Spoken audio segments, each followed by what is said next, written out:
We welcome Gabriel to be with us today. He's substituting for Wojtek. He'll be with us for several weeks this summer, and we never realize so profoundly how complicated our service is until we have to share it with a new pianist. So welcome, Gabriel.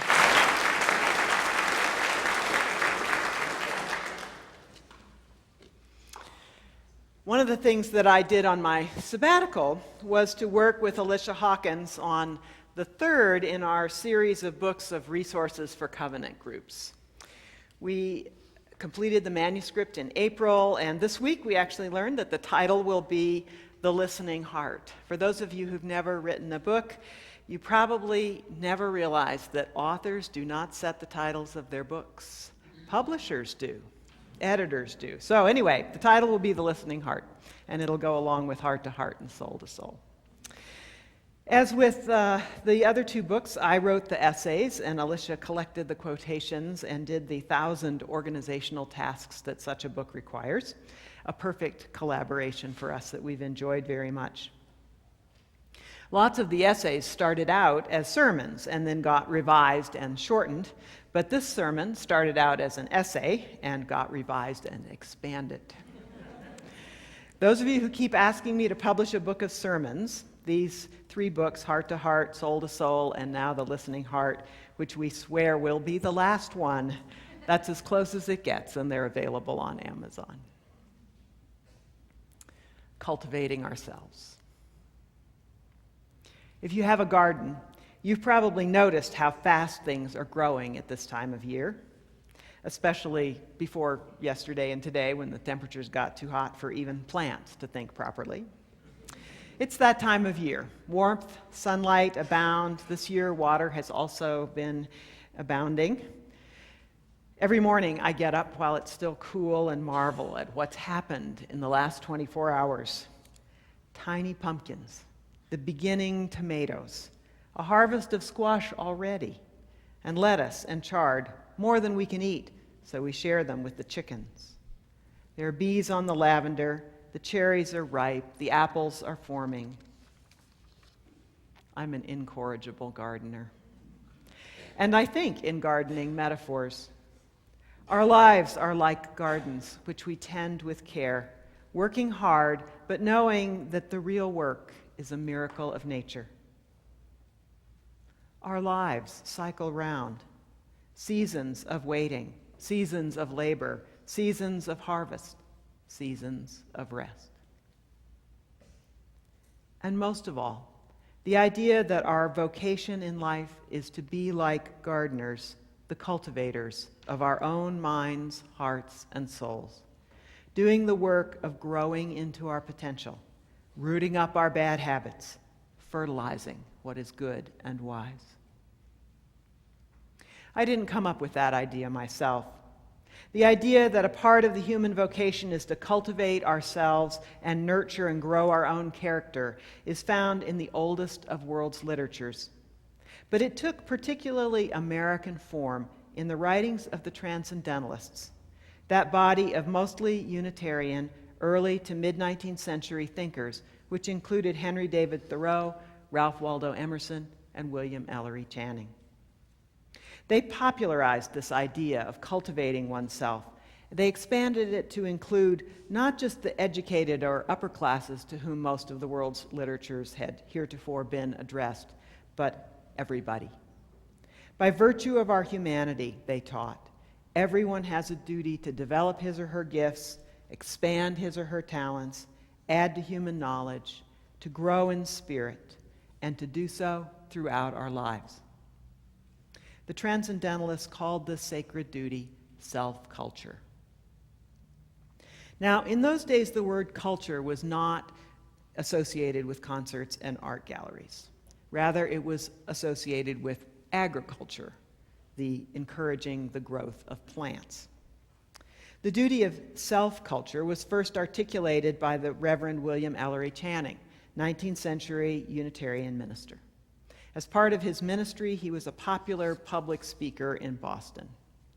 His lecture, called Self-Culture, was delivered in 1838 to an audience of manual laborers. One of his concerns was to enhance the self-concept of these men and women.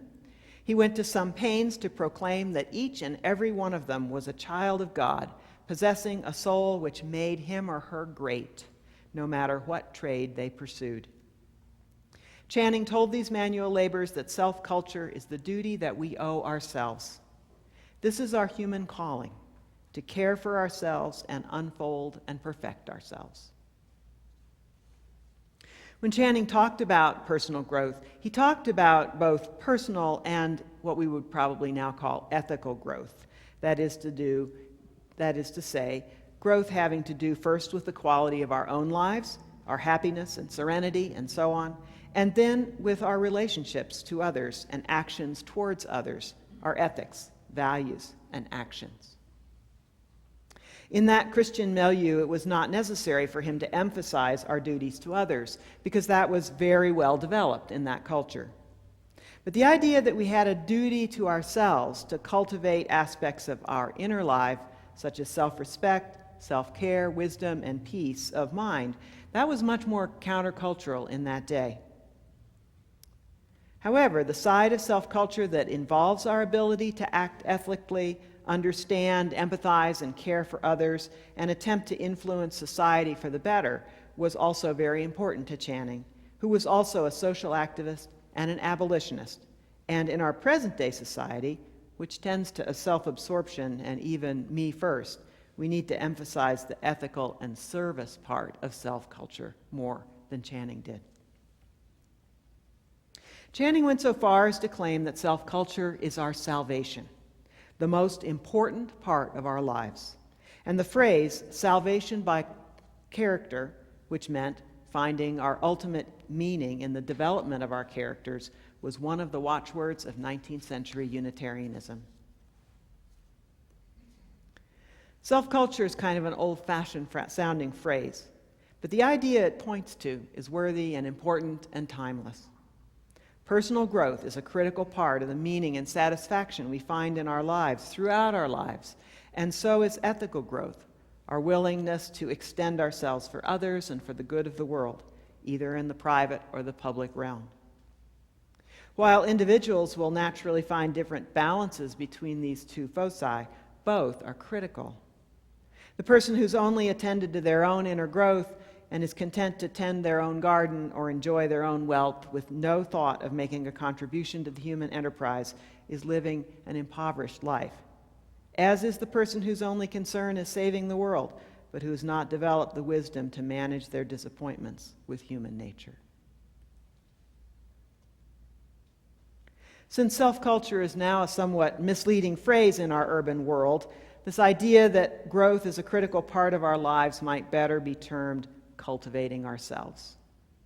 When we engage in this activity, we're in the interesting position of being both the garden that is being cultivated and the gardener who is doing the cultivation.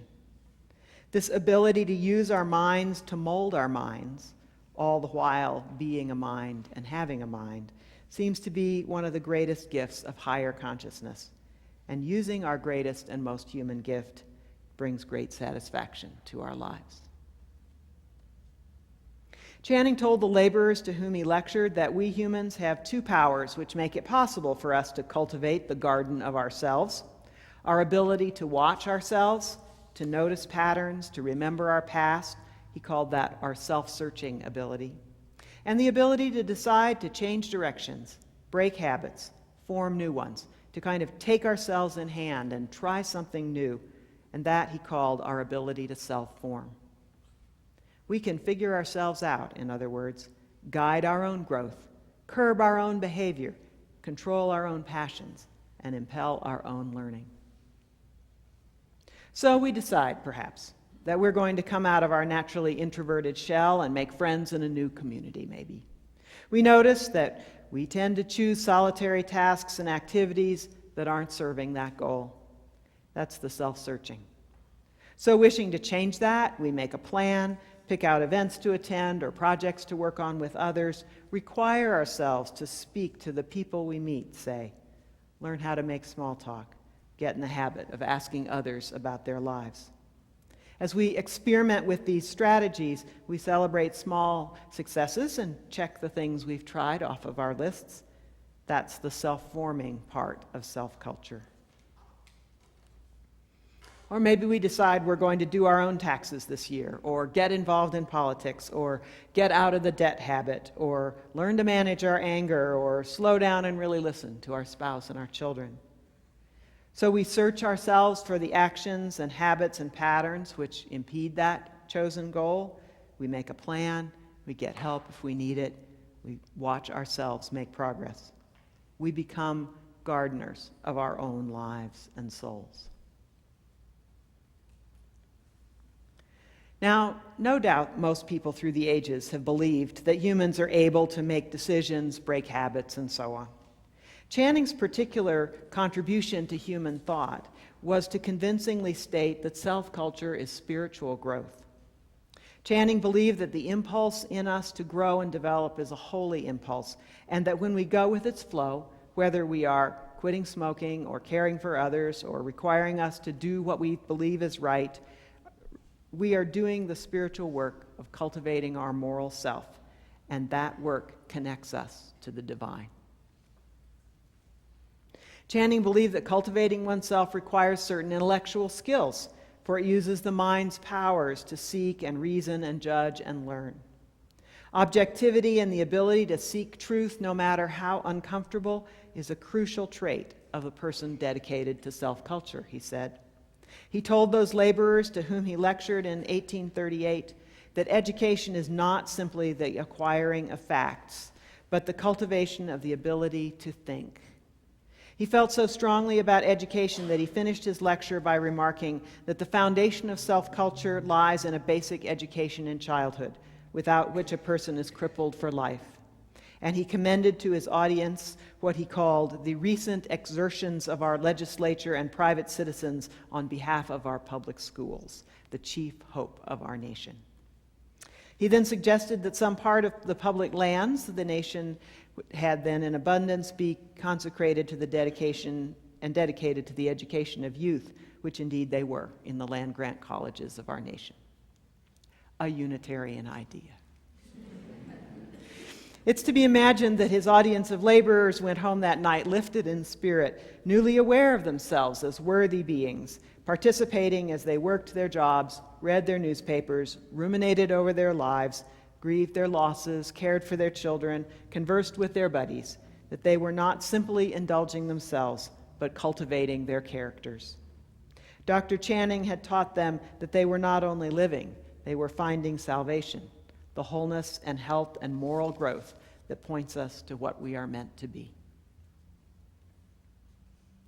Channing's choice of the language of cultivation for our human capacity for self-directed growth and development is very apt.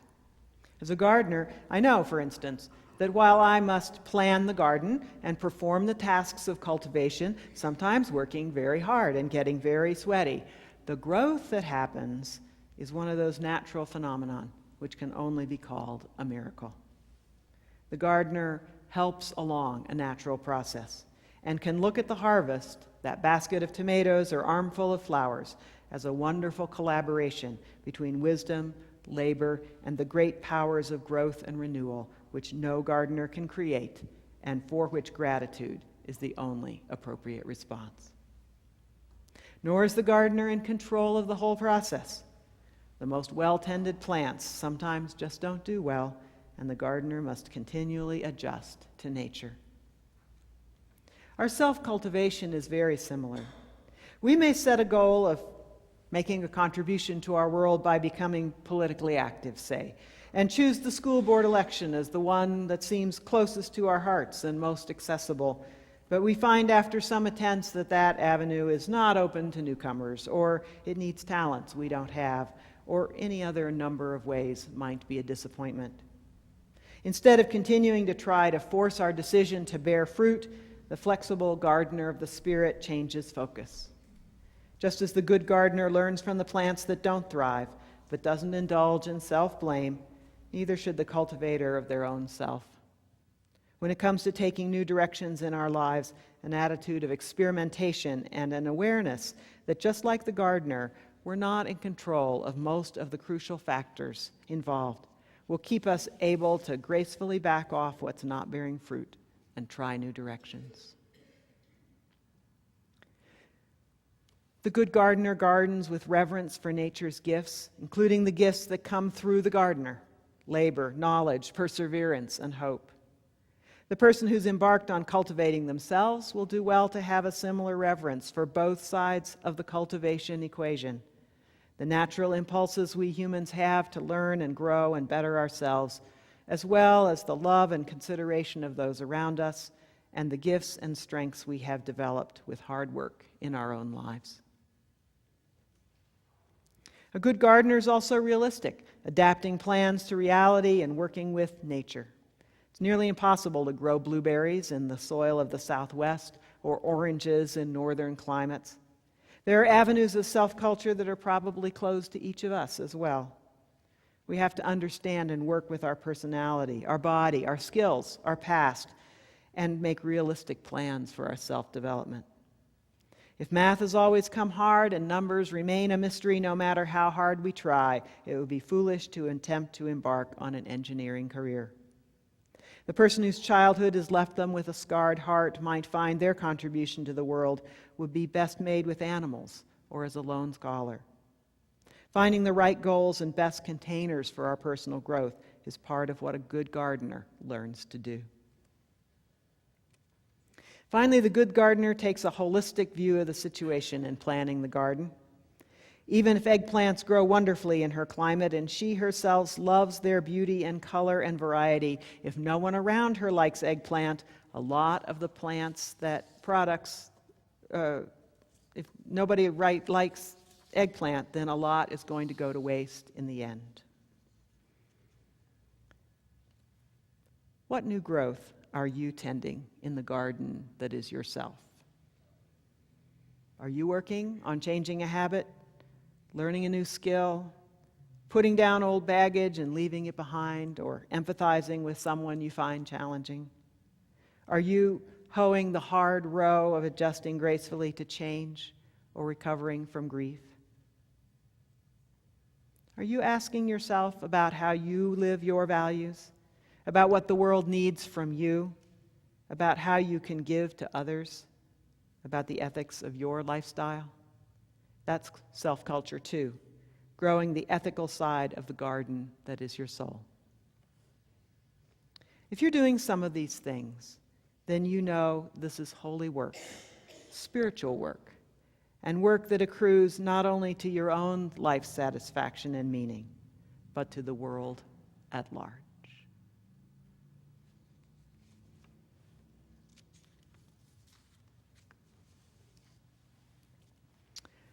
Our closing hymn this morning is number 1051 again in the Teal hymn.